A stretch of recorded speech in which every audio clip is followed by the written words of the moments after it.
สบายดีพี่น้องปองไปเบิดสุขุสุขคนมื้อนี้เพชรกะสิพาพี่น้องมากินตำมักแตงแล้วก็ผัดกะหล่ำเนาะแล้วก็มีไส้หมูพี่น้องมีไส้อ่อนหมูแล้วก็ผักก็มีสลัดสะเดาเนาะพี่น้องเนาะแล้วก็มีผักกาดแล้วก็มีมักแตงมีหอมบัวแล้วก็ที่ขาดบ่ได้ก็คือข้าวเหนียวมื้อนี้ติ๊บใหญ่พี่น้อง1ฮ้อนๆมาเด้อพี่น้องปองไปมากินน้ำเพชรเด้อมากินน้ำกันแซ่บๆน้ำกันจ้า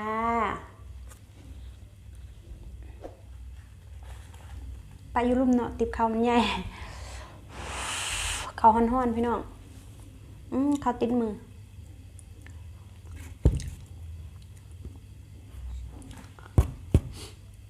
มาเด้อพี่น้องกินน้ำกันนะอันนี้ใส่ออนหมู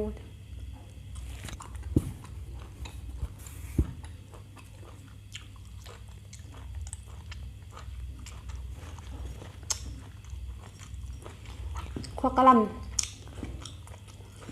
ำใส่ชิ้นหมู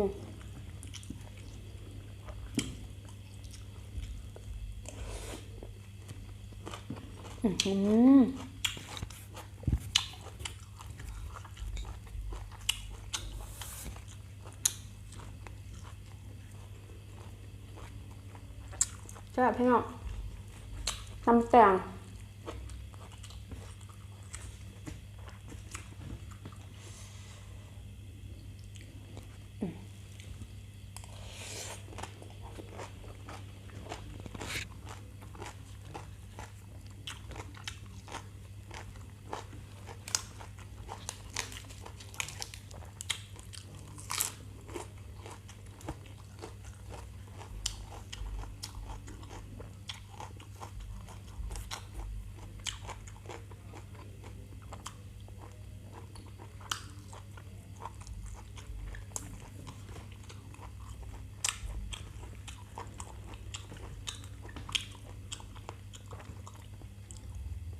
เข้ากันคัก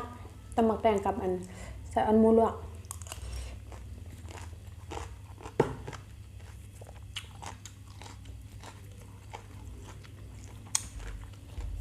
สะเดา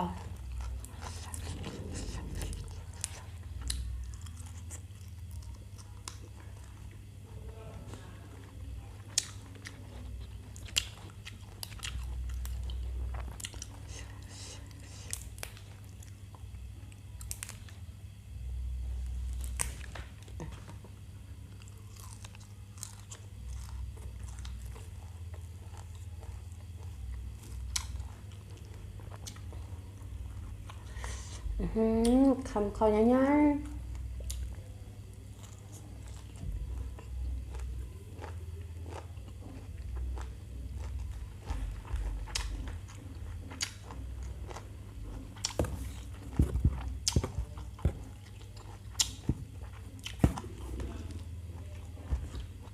เขาติดมือ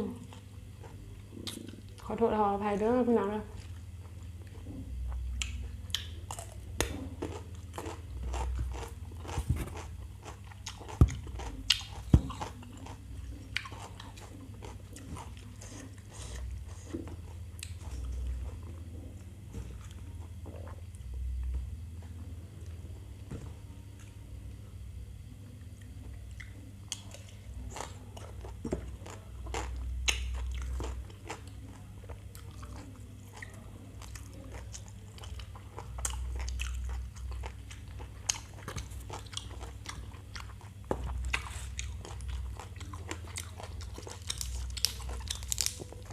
ปลูกเองพี่น้อง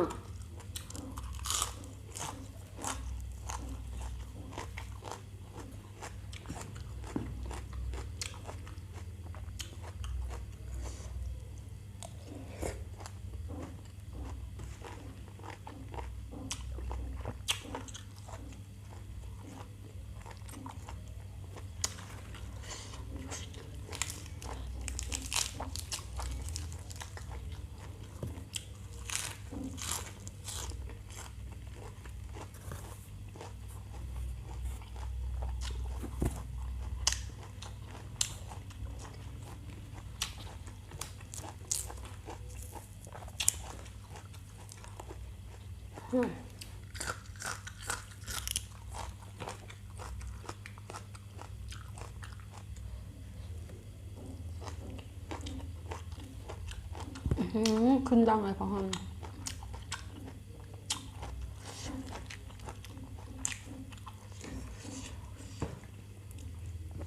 แซ่บแซ่บพี่น้อง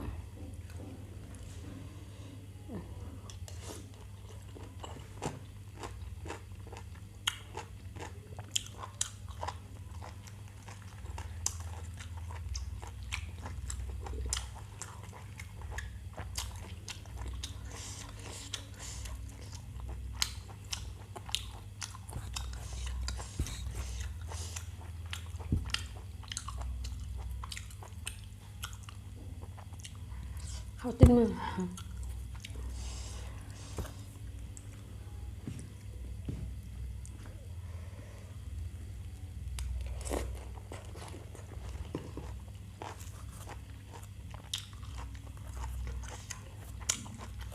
ผักกะหล่ำใช้ชิ้นหมู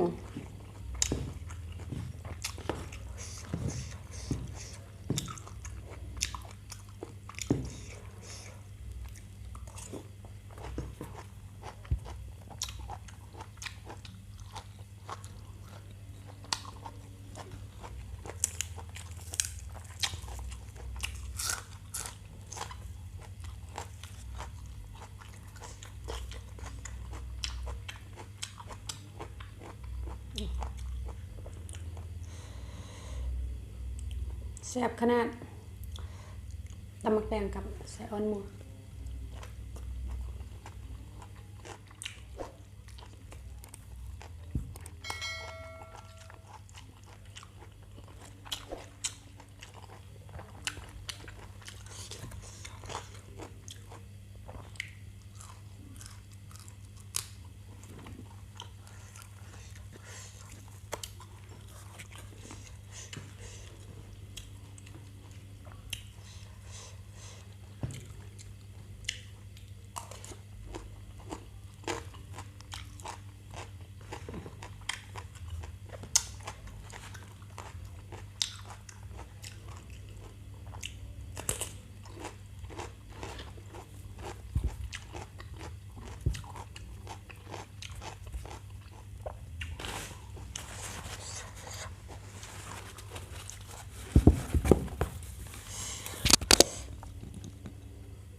แซ่บคักพี่น้อง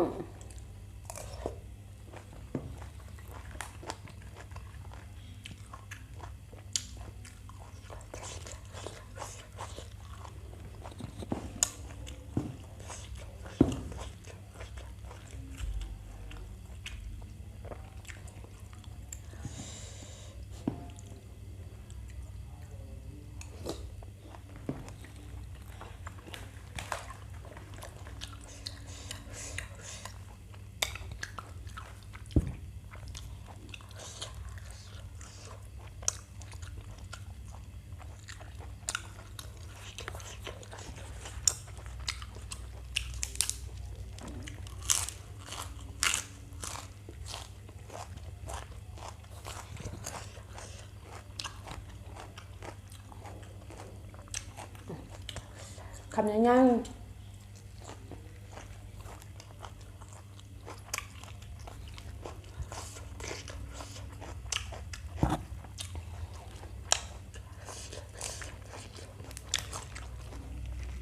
บอกคมพี่น้องคมนั่งยังบอกคมหลาย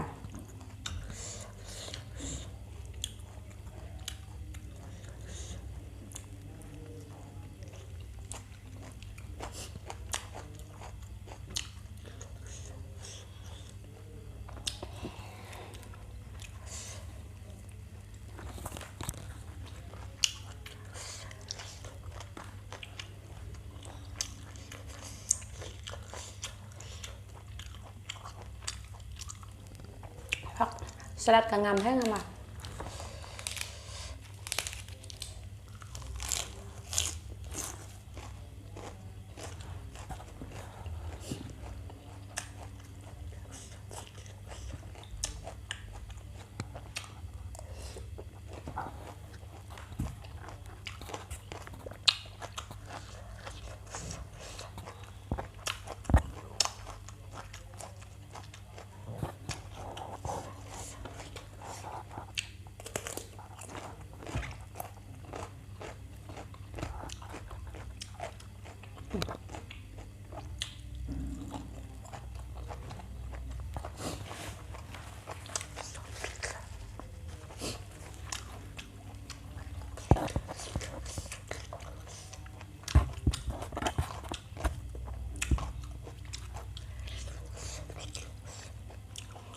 เขาติดมือ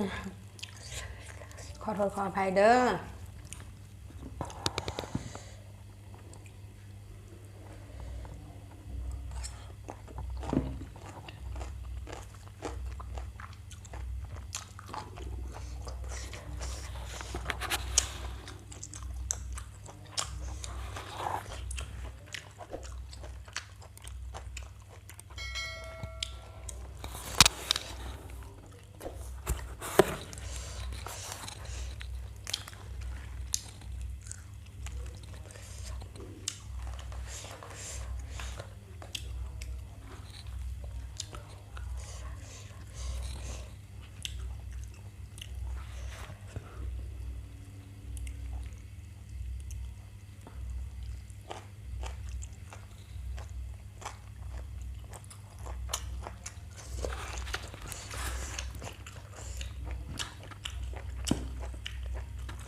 แซ่บคักแซ่บแน่พี่น้อง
กินบ่เบิดดอกพี่น้องอิ่มแล้ว